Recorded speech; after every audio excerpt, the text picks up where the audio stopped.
আসসালামু আলাইকুম। বাংলাদেশের রাজনীতিতে ইতিহাসের বাঁক বদলে ফেলা তুমুল বিতর্কিত এবং একই সঙ্গে নিঃসন্দেহে ঐতিহাসিক একটা নির্বাচন, 2018 সালের নির্বাচনের কথা বলছি।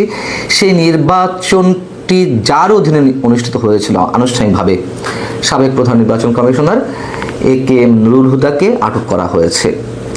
কেন ইতিহাসে বাঁক বদলে ফেলা নির্বাচন হিসেবে চিহ্নিত করছে এটাকে, বা তার দায় কতটা আমরা সবাই জানি, যাও তারপরেও সে বিষয়ে পরে আসছি। তো এ.কে.এম. নুরুল হুদাকে রোববার সন্ধ্যায় রাজধানীর উত্তরা এলাকার একটি বাসার সামনে থেকে স্থানীয় কিছু মানুষ তাকে আটক করে এবং পুলিশের হাতে সোপর্দ করে।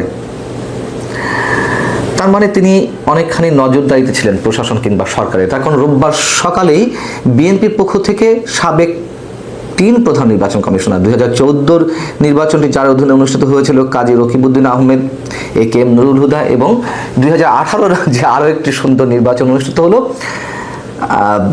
যার অধীনে কাজী হাবিবুল আওয়াল, এই সাবেক 3 সিইসি সহ 24 জনের বিরুদ্ধে বিএনপি একটি মামলা করেছে। তারপর আমরা দেখলাম যে এ.কে.এম. নুরুল হুদা আটক হলেন, কিন্তু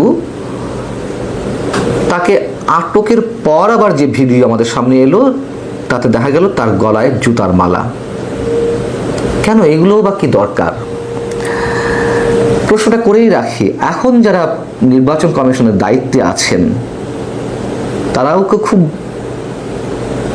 মেরুদণ্ড সম্পন্ন, ব্যক্তিত্ব সম্পন্ন মানুষ হিসেবে তাদের দায়িত্ব পালন করছেন, সে বিষয়ে পরে আসছি। তার আগে একটা গল্প বলি। গল্প ঠিক নয়, যখন কাজী হাবিবুল আওয়াল কমিশন গঠন হবে তার আগে যখন সার্চ কমিটি গঠন করা হলো 2024 তুমুল বিতর্কিত নির্বাচনের ঠিক বছর খানিক আগে, তখন গণমাধ্যমে বা আমাদের সাংবাদিকদের মধ্যে একটা আলোচনা বেশ চাউর হয়েছিল যে এই যে লজ্জাজনক একটা প্রতিষ্ঠানে পরিণত হয়েছে নির্বাচন কমিশন, একটা ভঙ্গুর অস্তিত্বহীন একটা কমিশন, সেই কমিশনের প্রধান কর্তা ব্যক্তি হওয়ার মতন মেরুদণ্ড সম্পন্ন বা ব্যক্তিত্ব সম্পন্ন কোনো ব্যক্তিকে খুঁজে পাওয়া যাবে? যোগ্য ব্যক্তি অবশ্যই আছে, কিন্তু কেউ এই পদটা নেওয়ার জন্য এগিয়ে আসবেন কিনা বা দায়িত্ব গ্রহণ করবেন কিনা, আমরা অনেকেই কনফিউজড ছিলাম যে কোনো ভালো আদর্শবান ব্যক্তি অন্তত এই কমিশনের প্রধান হিসেবে আসতে চাইবেন না। কিন্তু বাস্তবতা হচ্ছে আমরা দেখলাম যে অনেক যোগ্য আদর্শবান ব্যক্তিরও অভাব ছিল না এই পদে আসার জন্য। আমার সঙ্গে ব্যক্তিগত আলাপচারিতায় অনেক যোগ্য ব্যক্তি, যাদেরকে আমরা কল্পনায় আনতে পারি না যে এই ধরনের পদের জন্য লালায়িত, আকারে ইঙ্গিতে বুঝিয়ে দিতে চাচ্ছিলেন যে তিনি বা তারা এই পদটির অফার যদি পান তাহলে দায়িত্ব নিতে রাজি আছেন। একটা পর্যায়ে কাজী হাবিবুল আওয়ালের মতন ডার্ক সাইটের একজন ভালো আমলা, প্রতিরক্ষা মন্ত্রণালয়ের সাবেক সচিব ছিলেন, তিনিই তো এলেন। এই কথাগুলো এই কারণে বলছি যে বর্তমানে যেই প্রধান নির্বাচন কমিশনার এ.এম. নাসির উদ্দিন সাহেব, তিনিও কি তার সাংবিধানিক দায়িত্ব ঠিকঠাক মতন পালন করছেন অথবা পালন করতে পারবেন? তিনিও কি সরকারের তল্পিবাহক হবেন না? আমরা তার আচরণে, আকারে, ইঙ্গিতে যতটুকু বুঝতে পারছি, এই যে সাবেক 3 প্রধান নির্বাচন কমিশনার, তাদের পথেই কি তিনি হাঁটছেন না? হাঁটছেন, আমরা এখনই তেমনটাই মনে করছি। এই জন্যই বললাম কথাটা যে জুতার মালা পরানো হয়েছে এ.কে.এম. নুরুল হুদাকে। যারা আছেন তারা কি এর থেকে কোনো শিক্ষা নেবেন? মনে হয় না। এবার একটু বলি যে ইতিহাসে বাঁক বদলে ফেলা নির্বাচন কেন বলা হয় 2018 সালের নির্বাচনটি। আওয়ামী লীগের অনেক নেতাকর্মী তারা বলে থাকেন যে তাদের দলের কবর রচনা হয়ে গেছে 2018 সালের নির্বাচনের মধ্য দিয়ে। তার কারণ 2018 সালের নির্বাচনেও বিএনপি যেতে চাইছিল না, তত্ত্বাবধায়ক সরকার ছাড়া বা আওয়ামী লীগ সরকারের অধীনে নির্বাচনটি তারা বয়কট করতে চাচ্ছিল। যখন ডক্টর কামাল হোসেনের নেতৃত্ব ঐক্যমঞ্চ গঠিত হলো, যার মধ্যে মূলত ছিল বিএনপি, ডক্টর কামাল হোসেন বৈঠক করে এলেন শেখ হাসিনার সঙ্গে। শেখ হাসিনা প্রতিশ্রুতি দিলেন যে আমি বঙ্গবন্ধুর মেয়ে, আমার উপর আস্থা রাখতে পারেন, সেই কথাটি কোট আনকোট তুলে ধরেছিলেন সংবাদ সম্মেলনে ডক্টর কামাল হোসেন। কিন্তু শেখ হাসিনা বঙ্গবন্ধুর মেয়ে হিসেবে কতটা যোগ্যতার পরিচয় দিয়েছেন সেটা আমরা দেখেছি। দেখুন, অনেকে মনে করেন বা অনেকে বলেন যে 2018 সালের নির্বাচনটি যেভাবে হয়েছে, দিনের ভোট রাতে হয়েছে, আগের রাতেই হয়ে গেছে, তার একটা ভিডিও ফুটেজ নেই কেন?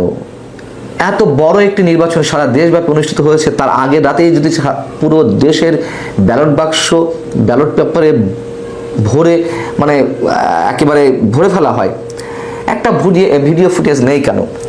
আমি এই কথাটাকে সমর্থন করি, কিন্তু বাস্তবতা হচ্ছে এই যে দিনের ভোট তো রাতে হয়েছিল, আমরা নিজেরা সাক্ষী। কিভাবে সিল মারা হচ্ছিল, কিভাবে চোখ বন্ধ করে ব্যালট বাক্স ভর্তি করা হচ্ছিল, নৌকার পক্ষে সিল মারা হচ্ছিল, এগুলো কেউ অস্বীকার করতে পারবেন না। হয়তো ফর্মালি কোনো আলোচনায় এসে কেউ অস্বীকার করতে পারেন, কিন্তু ব্যক্তিগত জায়গা থেকে বুকে হাত দিয়ে কেউ অস্বীকার করতে পারবেন না।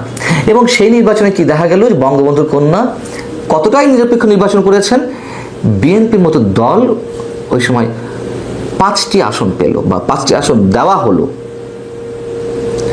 এবং সত্যি সত্যি ওই নির্বাচনের মাধ্যমেই রাজনীতির বাঁক বদলে গেল। আওয়ামী লীগ তার নিজের কবর রচনা করলো এবং সারা বিশ্বে কিভাবে নিন্দিত হলো, দেশের মানুষের মাঝেও আওয়ামী লীগ যথেষ্ট ঘৃণিত হয়েছিল। দেখুন, এখন যে অবস্থা, মুক্তিযুদ্ধের চেতনাকে অবিশ্বাস করা, মুক্তিযুদ্ধের ইতিহাস মুছে ফেলা বা বাংলাদেশকে পিছুয়ে নিয়ে যাওয়া, এসব নিয়ে আমার কোনো প্রশ্ন নেই, এগুলোর সঙ্গে আমি একমত। কিন্তু আওয়ামী লীগের নিজের ভাগ্য নিজের হাতে ধ্বংস করা হয়েছে ওই নির্বাচনের মাধ্যমেই। এবং পরবর্তীতে 2024-এও অবশ্যই আওয়ামী লীগের কফিনের শেষ ব্রেকটি ঠুকে দেওয়া হলো। এই কথাগুলো এই কারণে মনে করিয়ে দিলাম যে সেই তুমুল জঘন্য ভয়াবহ নির্বাচনটি অনুষ্ঠিত হয়েছিল এই একেএম নুরুল হুদার অধীনে। তিনিও ড্রাগস সাইটে ভালো আমলা ছিলেন, কিন্তু তারা প্রত্যেকেই, এই যে 3 সাবেক প্রধান নির্বাচন কমিশনার, প্রত্যেকেই ইমানদার কেরানি হিসেবে আওয়ামী লীগের তল্পিবাহক হিসেবে কাজ করেছেন।